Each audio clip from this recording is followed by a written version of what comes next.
Well, the local mayor who was speaking at about an hour and 15 minutes ago had told local media that he believes there are at least 28 people confirmed dead, 11 men and 17 women. I should stress that that's not been directly confirmed by us, but as I say, that's the local mayor talking to local media. There were at least 50 people travelling in the bus.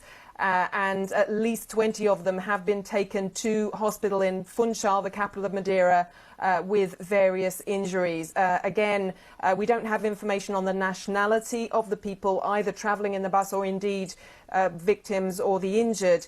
But a local newspaper has said that a large part of the tourists were of German nationality. Again, unconfirmed report. It's pretty early days still.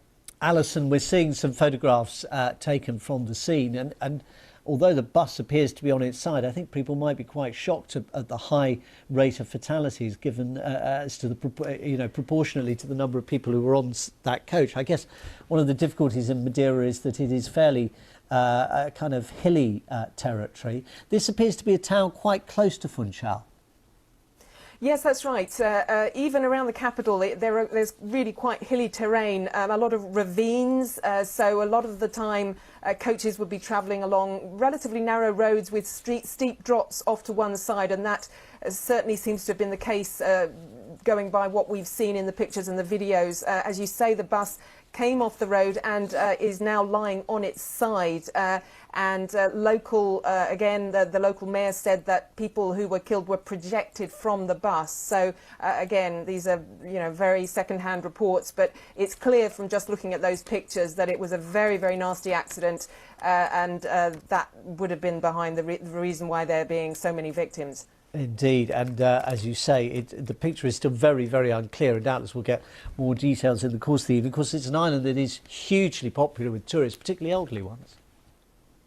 That's right. Millions of tourists from across Europe come to Madeira, as you say, particularly older ones, although the fact is that people of all ages go there, not least because it's very popular for walking along those ravines in the interior of the island.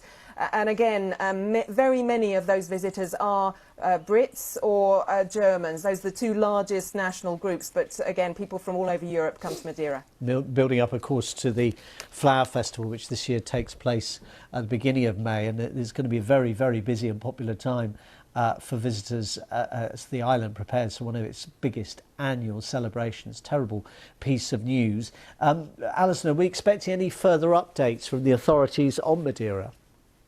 Certainly we should have. I spoke just a few minutes ago to people at the hospital in Funchal where those injured were taken, and they didn't have a communications operation up and running, but they said they would have shortly. So again, we should have more information pretty soon. Also, Portugal's president has already announced that he will be flying to Madeira to the scene and perhaps to the hospital as well as soon as possible. He'll be flying down on an Air Force jet. Of course, Madeira is quite a distance from mainland Portugal.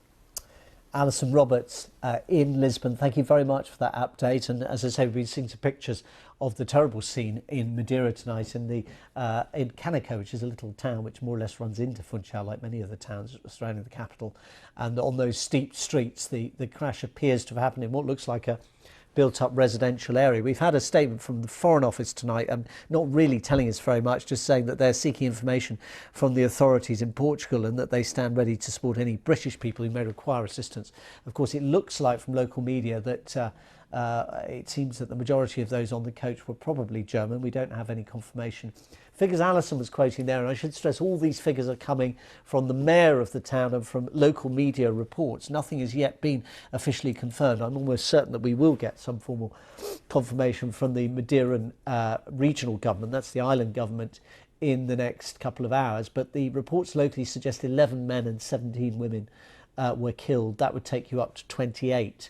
Which is the number of fatalities on a bus that had 50 people on board. That does seem a very high proportion. And as Alison was suggesting, sadly, it seems some of those who died may have been thrown from the bus at the point of impact. We'll bring you more on this breaking news as we get it in the course of the evening here on BBC News.